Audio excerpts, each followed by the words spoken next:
Hey everybody, this is just a quick video, maybe a little bit longer, as a PSA to let you know that rotation is happening soon. If my voice cuts out mid-recording, or I sound weird, or whatever, I'm currently super sick with a sinus infection, but we're gonna keep pushing through it because this is something you need to know ASAP.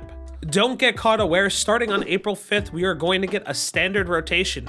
If you're new to the Pokemon trading card game, what this rotation is we are taking cards that have a certain letter mark on them, this one being E, and we are saying that they are no longer legal to play in the current format.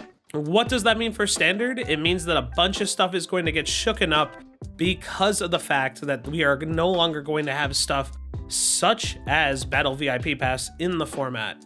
Now, do not fret, some of your old favorites are not going away. We are seeing a bunch of resurgence of stuff such as Charizard, Lost Box, Giratina may look a little bit different, but it looks like there's a couple more things that are staying.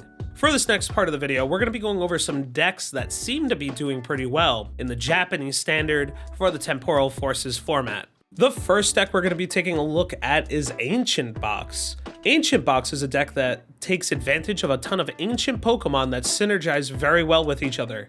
It takes advantage of Roaring Moon, which has an attack for 2 dark, deals 70 plus 10 more damage for each ancient card in your discard pile.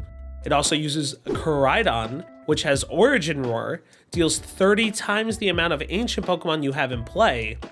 It also uses Flutter Mane, which as long as it's in your active spot, your opponent's active Pokemon has no abilities except for this one.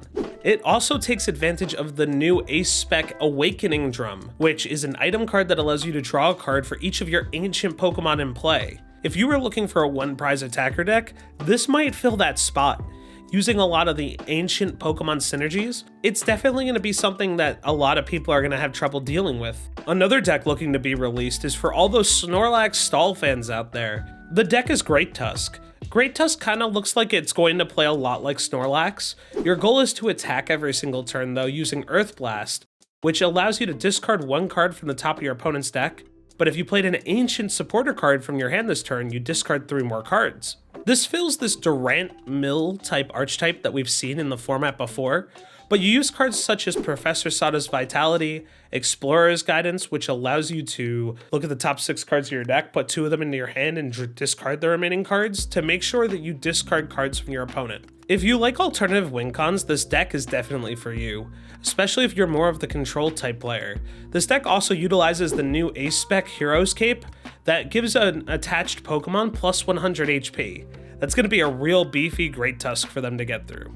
Now that we've looked at the ancient side of this stuff, let's take a look at the future side. The future list isn't going to be exactly like the ancient box list, where you have a bunch of Pokemon that all take advantage of the future deck type. Instead, you're going to be revolving everything around accelerating energy onto Iron Hands EX.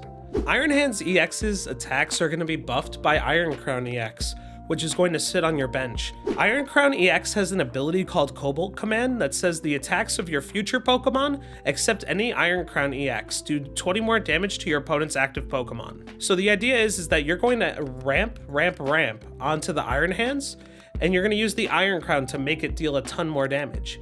With multiple Iron Crowns out, your Ampu Very Muches are going to end up hitting for a lot more and getting you a lot more prizes. Your ramp piece is going to be the new Miraidon that was just printed with Excel Peak that lets you search your deck for up to 2 basic energy cards and attach them to your future Pokemon any way you'd like, then shuffle your deck. Outside of using Miraidon, you're also going to use cards such as Electric Generator and treat this kind of like a Miraidon EX deck, where the idea is to get as much energy onto your Iron Hands as soon as possible to take early knockouts. With cards such as Techno Radar, which is essentially a future type Ultra Ball, and the new Ace Spec Reboot Pod, which lets you attach 1 basic energy from your discard pile to each of your future Pokemon in play, you're going to be able to kind of re-establish board states fast and attack super hard with Iron Hands. The last new card that this deck is going to play is Heavy Baton, that says that if this card is attached to your active Pokemon and it has a retreat cost of exactly 4, and is knocked out by damage from an opponent's attack, you move 3 basic energy from that Pokemon to your benched Pokemon in any way you'd like. This is huge for keeping momentum with your Iron Hands. So this is what's probably going to enable it, along with all the other cards that really help this deck line up. An old fan favorite has now come back to the format. Lugia V-Star has now gotten a new attacker in Cincino. Cincino has a new attack that says for double colorless energy, it deals 70 damage for each special energy attached to this Pokemon.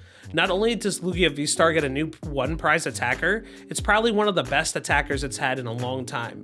So along with that, you also get Master Ball, which is another ace spec that lets you just search for a Pokemon, put it into your hand, and then shuffle your deck afterwards with no downside. So if you really liked Lugia V-Star or really hated it, I'm sorry, or congratulations, it's back in the meta. We're also going to see a resurgence of Arceus V-Star.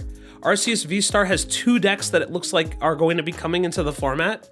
Arceus V-Star seems to be the ideal way to now play Giratina, along with the fact that you're also seeing it with our Alolan Vulpix V-Star.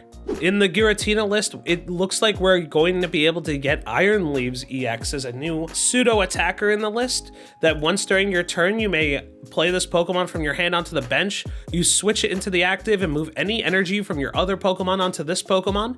Very cool for a surprise attacker. And it looks like Alolan Vulpix V-Star is just going to be there as a general hate card for the format that prevents damage from any Pokemon that has an ability, and it gets to utilize the new Ace Spec Prime Catcher as well. So if you're a fan of Arceus V-Star, it looks like the deck will be healthy in the format, depending how you choose to build the deck. And last but not least, the deck that definitely is seeing a lot of play in the new format is Charizard. Charizard has got a bunch of different builds going for it. Some people are using the Pidgeot EX still, while others believe it is a little bit too inconsistent, not having Battle VIP Pass, instead only being able to use Buddy Buddy Poffin, a new card that has been printed that allows you to search your deck for up to 2 basic Pokemon with 70 HP or less and put them onto the bench, and then shuffle your deck. So a ton of folks have been looking at Barrel as the way for your draw engine to go, which seems to make the deck a little bit more consistent.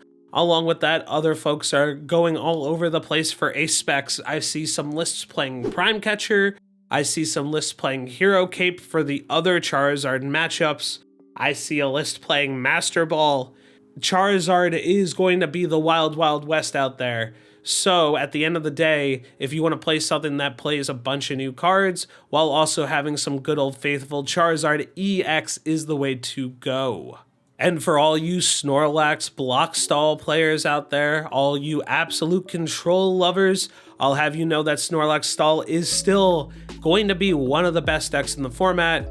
I'm sorry if you hate playing against it, but that just is how it is. We are getting an Eri as the new card that came out. You look at your opponent's hand, discard 2 item cards from there. A list that placed is also playing Chi-Yu EX, which allows you to discard the top 2 cards of your opponent's deck. But the biggest addition to Snorlax stall looks to be that Hero Cape Ace Spec card that will be played to buff up the HP of your Pokemon. And folks, that's just a snapshot of what people are estimating for the Temporal Forces post-rotation format. Understand that there's a ton of other decks that people are considering too. We don't know what's going to happen with Miraidon EX. We don't know what's going to happen with Chien-Pao. We don't know what's going to happen with Palkia. Understand that, as always, the format might be wide open, so new decks may arrive soon, as the only results we have are from a Japanese Champions League, and the US and the world tends to innovate on those lists as they come in. So that'll be it for today's video. I apologize that it sounds really weird because I am still sick and low energy, but I am trying to keep it up and get you guys this news before rotation hits next month. In the comments below, let me know what list you are most excited for. I might be playing some sort of weird Arceus Gudra box. And if you have a new favorite ace spec from the format, drop it down in the comments below. I'm Voiddyn. If you enjoyed the content, press the subscribe button so you know when the next video is coming out. We will drop another video soon on a post-rotation list as soon as possible. Thanks guys, have a fantastic day, and I hope you enjoy the new format.